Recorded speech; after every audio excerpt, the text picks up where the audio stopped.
to play over a 2-5-1 progression can get kind of confusing, especially when you want to create melodic lines.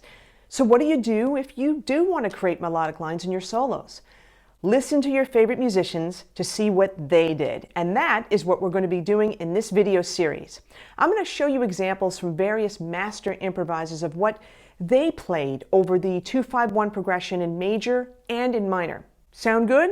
All right, let's get to it.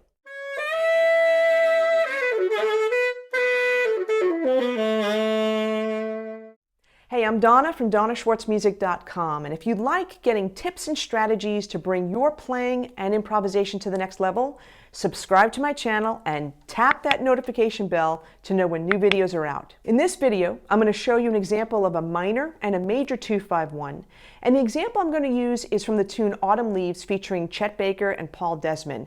The key of this version is concert F minor. Now, this lick, which contains a minor then a major 2-5-1, is from the B section. You could start hearing it around 2:01 in the video and it goes to around 2:11. It's 8 measures long.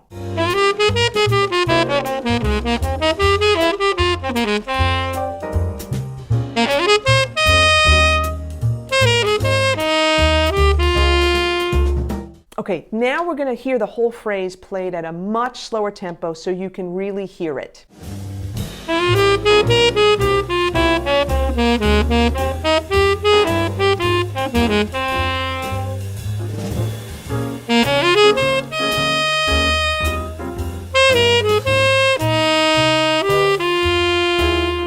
So the goal when learning any new lick is to get it in your head, in your ears, so you can sing it and figure it out on your instrument. Now here's a pro tip that's different than the way most people learn licks and vocabulary. And if you use this tip, if you work it into your practicing, it will really help you to retain the licks that you're working on. Now the more times that you actually listen to the lick before you put the horn in your face to try to figure it out, that is how you're going to remember the lick better, you're going to be able to figure it out easier, and you're going to be able to retain it better. I go through the best ways to do this in my HSP framework course. The link will be in the description below. So let's hear this at a slower tempo.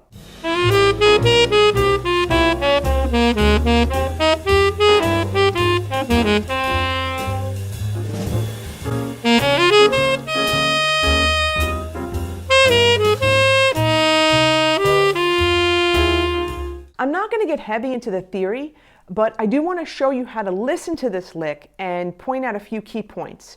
If you do need some theory resources, they are also going to be listed in the description below. Now let's break this 8-measure lick down into 2 4-bar mini phrases. So let's listen to this lick, but just the first 4 bars.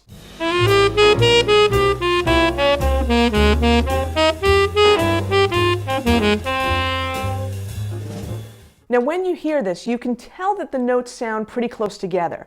So you could start to think that he's using notes from one scale. Listen again.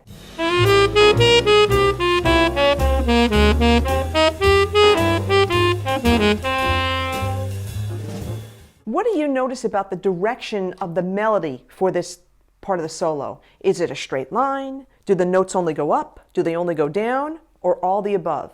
Let's listen again, and then you're going to let me know your answer in the comments below. It's kind of doing all the above, right? Let's listen again.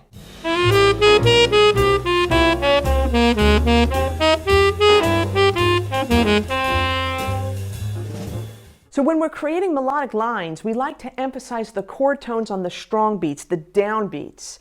He pretty much does that except during the minor 1 chord. Let's listen again.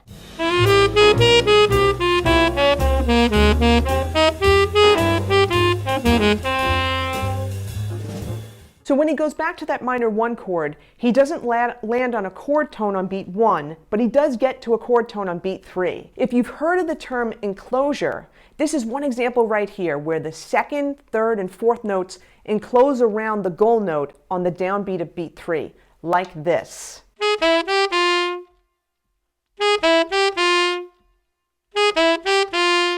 Now, if you're wondering what scale he's using, it's the concert F harmonic minor.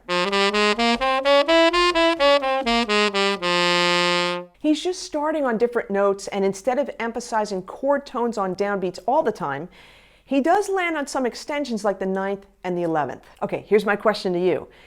Do you think you could sing this melody without the recording?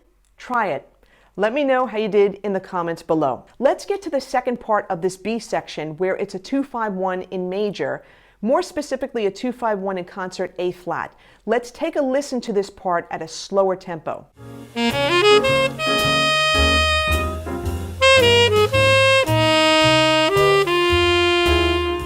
Okay, first question, what's the shape of this part of the melody like? Is straight line, notes all going up, notes all going down, or all the above? Let's listen again.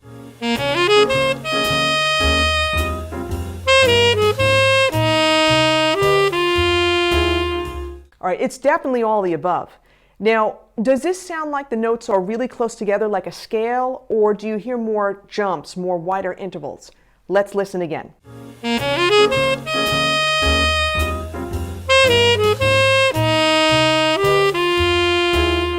If you said more wider intervals, you're right. This one's a little more, I'll call it disjointed. In fact, this time, listen to see if he's using chord tones. The chord tones will sound like this.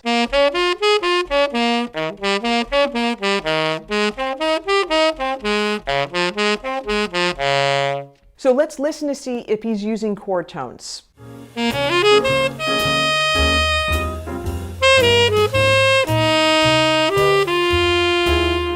By the way, are you starting to get this in your ears?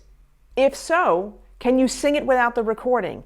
That's the true test if you can really hear something. Here it is again at a slow tempo.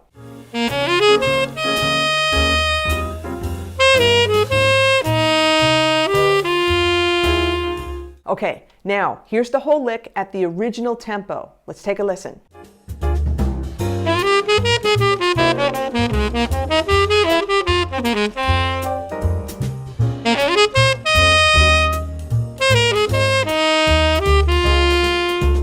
Want a copy of this lick for your instrument? Visit me over on patreon.com/Donna Schwartz Music, where you're going to see a whole bunch of licks just like this and more, as well as video lessons to boost your vocabulary. So in this first video in this series, you can see that Chet Baker created a really nice melodic line that included scale notes and chord tones. You don't want to miss out on the other videos in this series, so be sure to subscribe to my channel and tap that notification bell so you know when the next videos are out. Hey, I hope this video gave you some great ideas. On that note, take care. Have a great day.